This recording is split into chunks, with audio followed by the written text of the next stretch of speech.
Halo, Assalamualaikum warahmatullahi wabarakatuh. Ketemu dengan saya, Hendras Budi Paningkat.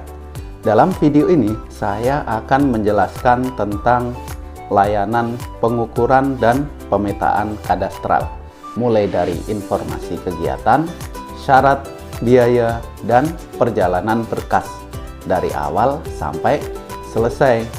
Tentunya dalam pengetahuan pribadi saya dalam bingkai catatan harian pegawai ATR BPN. Nah, teman-teman semuanya, Sobat ATR BPN, tahukah Anda dalam setiap permohonan penerbitan sertifikat tanah dapat dipastikan terlebih dahulu dilakukan kegiatan pengukuran dan pemetaan, di mana kegiatan tersebut dilakukan untuk mengambil data teknis atau mengambil data fisik dari bidang tanah yang akan dilakukan penerbitan sertifikat tanahnya. Nah, kegiatan tersebut dalam layanan pertanahan dinamakan kegiatan pengukuran dan pemetaan kadastral. Nah, Sobat ATR BPN, kegiatan pengukuran dan pemetaan kadastral dilakukan terhadap semua metode penerbitan sertifikat tanah untuk pertama kali, ya, baik yang berasal dari pembuktian hak lama ataupun dari pembuktian hak baru. Nah, ingin tahu bagaimana sih kegiatan pengukuran dan pemetaan kadastral tersebut? Yuk kita bahas satu persatu ya.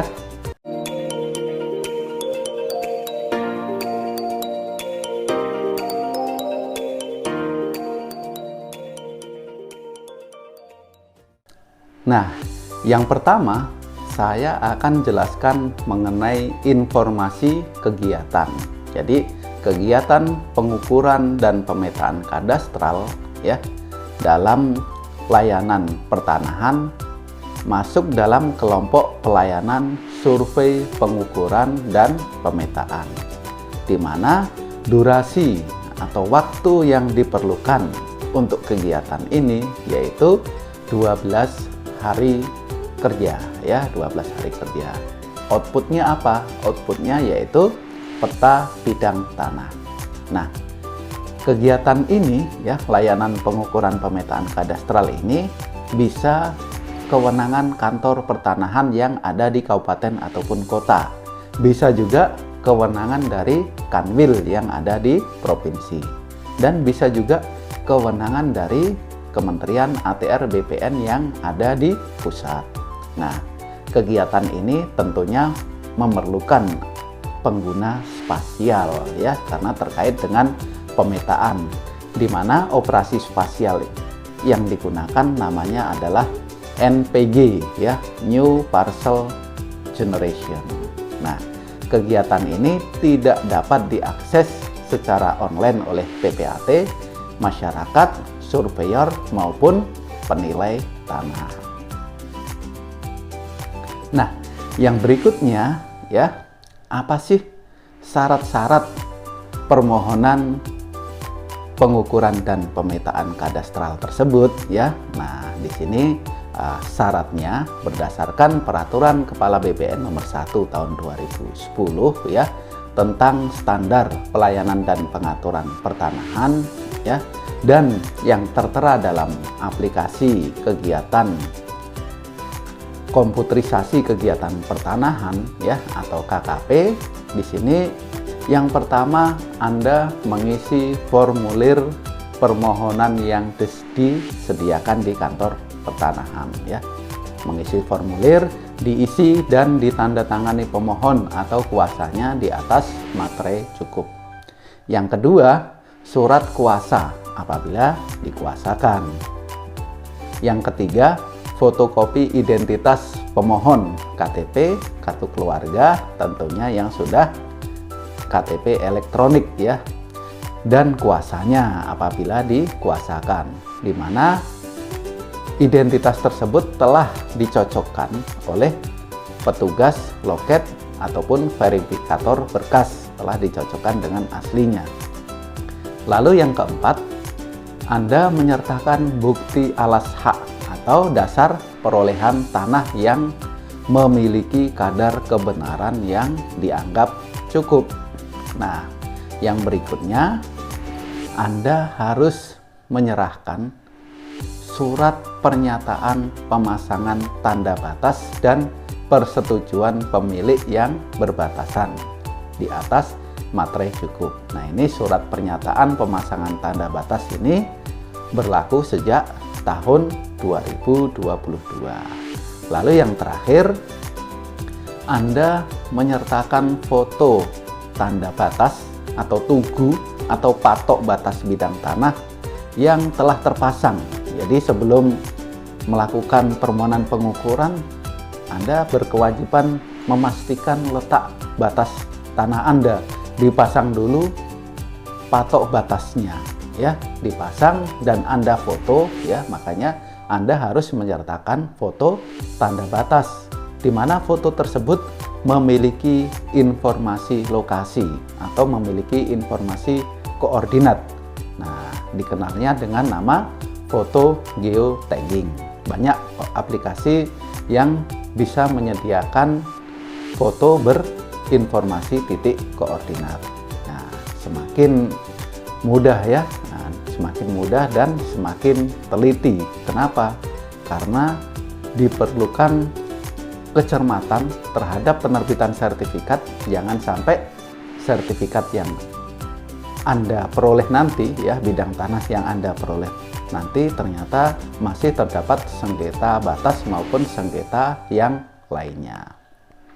Nah, selanjutnya teman-teman, berapa sih biaya, ya, biaya dari permohonan pengukuran dan pemetaan kadastral? Nah, di sini biayanya disesuaikan dengan perhitungan harga satuan biaya khusus, ya. Nah, ada rumusnya. Nah, jika teman-teman ingin mengetahui atau simulasi biaya dari pengukuran tanah Anda bisa membuka aplikasi Sentuh Tanahku ataupun Survei Tanahku. Di situ Anda masuk dan melakukan simulasi biaya. Misalnya luasnya berapa, penggunaan tanahnya apa, ya.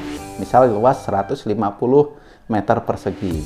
Penggunaan tanahnya non pertanian karena digunakan untuk tanah rumah. Nah, terus masuk di provinsi mana, misalnya provinsi Sulawesi Tenggara. Nah, nanti dipilih, nah, akan diklik ketahuan, oh, biaya PNBP yang harus saya setor yaitu misalnya Rp124.000. Nah, ini biayanya berbeda tergantung luasan dan provinsinya karena terkait HSBKU, harga satuan biaya khusus, ya. Nah, kurang lebih seperti itu ya teman-teman. Nah, selanjutnya mengenai biaya tersebut, teman-teman juga bisa mengecek di PP 128 tahun 2015 tentang PNBP yang berlaku di Kementerian ATR BPN. Di situ di dalam pasal 4 dijelaskan. Nah, di sini ada 3 subkelompok, ya, dengan luasan sampai 10 hektar, 0 sampai 10 hektar itu berapa biayanya, rumusnya juga ada. Terus yang luasan lebih dari 10 hektar sampai 1000 hektar, nah itu juga telah diatur, rumusnya juga ada. Nah, yang terakhir, luasan lebih dari 1000 hektar. Kenapa sih kok dibagi dalam 3 kelompok? Ini karena berkaitan dengan kewenangan pengukuran bidang tanah, ya. Nah, seperti yang saya jelaskan sebelumnya, pengukuran bidang tanah itu memiliki kewenangan-kewenangan. Ada kewenangan kantor pertanahan yang ada di kabupaten kota, Kanwil yang ada di provinsi, dan Kementerian ATR BPN yang ada di pusat. Nah, dasarnya dari sini. Kalau teman-teman ingin tahu lebih dalam, silahkan lihat video saya mengenai kewenangan pengukuran bidang tanah dan kewenangan pemberian hak atas tanah. Ada kewenangannya juga, ya. Oke, nah yang selanjutnya bagaimana sih proses atau alur berkas permohonan pengukuran pemetaan kadastral tersebut di kantor pertanahan. Nah, yang pertama, ketika Anda sudah melengkapi berkas-berkasnya tadi, syarat-syaratnya sudah Anda lengkapi, Anda masuk ke loket layanan pendaftaran dan loket pembayaran yang ada di kantor pertanahan ya, yang ada di front office. Misalnya Anda bermohon tanah rumah Anda yang belum memiliki sertifikat. Anda masuk ke loket layanan pendaftaran, berkas Anda akan diperiksa, akan diverifikasi oleh petugas loket, petugas verifikator berkas. Setelah dinyatakan lengkap, berkas Anda akan didaftar di sistem ya, di aplikasi KKP. Kemudian Anda diberikan surat perintah setor dan surat tanda terima dokumen. Jadi SPS dan STTD dicetak, kewajiban Anda untuk membayar biaya administrasi PNBP-nya ya, dibayar melalui kode billing yang telah disediakan. Anda jangan pulang disimpan tidak dibayar, lewat dari 3 hari nanti hangus. Nah, terus setelah itu ya, setelah dibayarkan Anda masuk di loket pembayaran, bisa menggunakan M-Banking ataupun EDC ya. Nah, setelah itu loket pembayaran melakukan pembukuan DI 305, 306 dan 302 ya. Permohonan pekerjaan pengukuran. Nah, di sini saya ingatkan Anda harus menyimpan surat tanda terima dokumen tersebut. Artinya di situ Anda bisa memantau perjalanan berkas Anda. Di situ Anda dikasihkan nomor berkas layanan pertanahan yang Anda ajukan. Ada nomor berkasnya, misal nomor 911 tahun 2022 di kantor pertanahan kabupaten ataupun kota yang Anda mohonkan. Nah, selanjutnya setelah itu berkas Anda masuk ke bagian back office di kegiatan administrasi seksi survei dan pemetaan. Nah, di sini berkas Anda masuk di pelaksana kelompok substansi pengukuran dan pemetaan kadastral. Dilakukan pemeriksaan dokumen, cek dokumen, diklik KKP-nya, masuk ke koordinator kelompok substansi pengukuran dan pemetaan kadastral. Sama ya, di sini dilakukan cek dokumen, lalu dilakukan penentuan tanggal ukur dan penunjukan siapa petugas ukurnya. Nah, setelah itu masuk ke pelaksana lagi.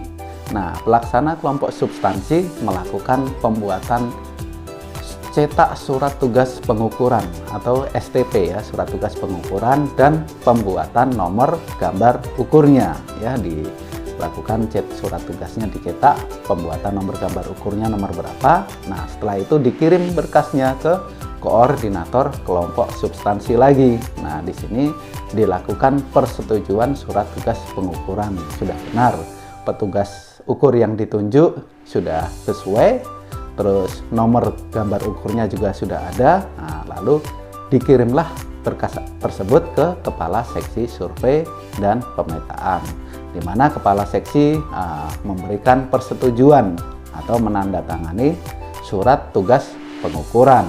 Nah, setelah itu berkas masuk ke petugas ukur ya, masuk ke petugas ukur, tetap di bagian seksi survei dan pemetaan back office, tetapi sudah kegiatan lapangan, bukan studio lagi ya. Nah, di mana petugas ukur akan pergi ke lapangan ya, akan melakukan kegiatan pengukuran di lapangan, akan menghubungi Anda, memastikan tanggal pengukurannya hari apa ya. Nah, di situ melakukan pengambilan titik koordinat ya, pengambilan data jarak ya, sudut, titik-titik pengikatan, dan memastikan Anda menghadirkan pihak-pihak yang berbatasan dengan tanah Anda, karena harus terpenuhi asas kontradiktur delimitasi. Dan yang paling pasti, memastikan Anda telah memasang patok batas bidang tanah Anda. Jika petugas ukur datang, ternyata patok batasnya tidak dipasang, batasnya meragukan, petugas ukur berhak untuk pulang, tidak melayani Anda. Kenapa? Karena Anda tidak memenuhi kewajiban Anda, bidang tanah yang Anda mohonkan, patok batasnya tidak diukur, tidak dirintis, batas bidang tanahnya tidak jelas, dan pihak yang berbatasan juga tidak hadir ya. Nah, ini sangat penting ya. Nah, usahakan Anda bermohon sertifikat bidang tanahnya Anda kuasai, batasnya jelas, sudah terpasang. Nah, akhirnya memberikan keyakinan kepada petugas ukur. Nah, setelah petugas ukur melakukan kegiatan pengukuran di lapangan ya, batas bidang tanah juga telah disetujui dengan adanya surat pernyataan pemasangan tanda batas tadi. Petugas ukur juga sudah mendeklarasikan atau membacakannya di lapangan. Oke, clear clean secara teknis. Nah, petugas ukur pulang dan melakukan pengolahan data hasil ukuran, kemudian memasukkan tanggal selesai pengukurannya di aplikasi KKP. Dimasukkan batas bidang tanahnya, sebelah utara siapa, timur siapa, selatan siapa, barat siapa, dilakukan input data. Kemudian berkas tersebut masuk ke petugas pemetaan. Nah, di sini petugas pemetaan melakukan pemetaan terhadap data teknis yang diambil oleh petugas ukur. Nah, setelah dilakukan pemetaan, dilakukan topologi, dipastikan tidak ada tumpang tindih, bidang tanah tervalidasi. Nah, kemudian dilakukan pemetaan surat ukurnya. Nah, di sini pemetaan ini hasilnya apa ya? Hasilnya yaitu peta bidang tanah ya, belum surat ukur, karena surat ukur nanti ketika dilanjutkan dengan permohonan yang kedua. Nah, oke guys, selanjutnya setelah dilakukan kegiatan pengukuran dan pemetaan, berkas Anda masih berada di seksi survei dan pemetaan ya, masih di back office-nya seksi survei dan pemetaan, karena ini mutlak layanan pengukuran dan pemetaan. Nah, di sini berkas masuk ke pelaksana kelompok substansi pengukuran dan pemetaan, dicek kembali, diperiksa kembali, cek berkas, tidak ada kekurangan berkas. Nah, kemudian diklik ke koordinator kelompok substansi pengukuran dan pemetaan kadastral ya. Nah, di sini peta bidang yang telah dibuat oleh petugas pemetaan dicek dan dilakukan persetujuan peta bidang, serta dilakukan penyelesaian pekerjaan pengukuran dan pemetaan. Setelah itu koordinator kirim ke kepala seksi survei dan pemetaan. Di sini kepala seksi juga mengecek, melihat posisinya, cek geometri persilnya, lalu dilakukan persetujuan peta bidang dan penyelesaian pekerjaan pengukuran dan pemetaan. Ada DI 307-nya sudah selesai. Nah, selanjutnya berkas masuk ke pelaksana kelompok substansi lagi. Nah, secara administrasi urutan pekerjaan di sini pekerjaan sudah selesai ya, peta bidang sudah ada. Anda juga bisa melihat hasil pengukuran dan pemetaan kadastral melalui aplikasi Sentuh Tanahku maupun website Bumi ATR BPN, tetapi warnanya masih bukan warna kuning ya. Ada yang warnanya abu-abu, ada juga yang warnanya masih hijau atau biru kalau di aplikasi survei Tanahku, karena belum terikat dengan haknya. Nah, tetapi petanya sudah ada ya, peta bidangnya sudah ada. Nah, selanjutnya berkas dikirim ke bagian loket pelayanan penyerahan atau di front office, dilakukan cetak tanda terima. Nah, teman-teman ya, ternyata layanan pengukuran dan pemetaan kadastral dengan output peta bidang tanah sudah selesai. Nah, hasil layanan tersebut ya selanjutnya akan ditindaklanjuti dengan layanan permohonan penerbitan sertifikat, apakah melalui konversi ataupun pengakuan atau penegasan hak. Nah, ini biasanya di Jawa ya yang ada, karena di Jawa alas haknya dasarnya itu ada yang namanya ngirik, ada yang namanya petok, ada namanya letter C. Nah, akan diproses seperti itu. Kalau di luar Jawa, nah misalnya diproses kegiatan permohonan SK pemberian hak milik perorangan. Nah, misalnya seperti itu. Nah, segera dilakukan ya, karena ini baru tahap pertama. Nah, oke teman-teman, itu saja yang bisa saya sampaikan ya. Mudah-mudahan bermanfaat. Jangan lupa like, comment, share, and subscribe ya, biar channel ini tetap semangat dan berkembang. Saya Hendras Budi Paningkat. Terima kasih. Assalamualaikum warahmatullahi wabarakatuh.